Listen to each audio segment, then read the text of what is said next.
මම එහෙ ඉන්නේ නෑ මම මෙහි ඉන්නේ. එතකොට ඒගොල්ලෝ එහෙ ඉන්නේ නෑ ඒගොල්ලෝ ඉන්නේ මෙහෙ. මෙන්න මේ වගේ දේවල් කොහොමද ඉංග්‍රීසියෙන් කියන්නේ? ඉතින් මේ ඉන්නවා කියන තේරුම එන්න අපිට දාන්න වෙනවා helping verb එකක්. helping verb එකත් ඉන්න කෙනා අනුව වෙනස් වෙනවා. බලන්නකෝ. ඉතින් I එකත් එක්ක එන helping verb එක තමයි am කියන්නේ. එතකොට he she it නැත්තම් ඒක වචන කට්ටියත් එක්ක is you we they බහුවචන කට්ටියත් එක්ක are. එතකොට අර එහෙම මේ කතාව මෙහෙනම් here එහෙනම් there එතන there මෙතන here. එහෙනම් අපි වාක්‍යයක් හදමු. මම මෙහෙ ඉන්නේ නැත්තම් මම මෙතන ඉන්නේ. I am here.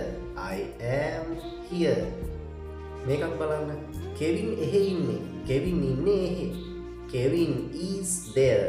Kevin is there. අපි මෙහෙ ඉන්නේ. අපි ඉන්නේ මෙහෙ. We are here. We are here.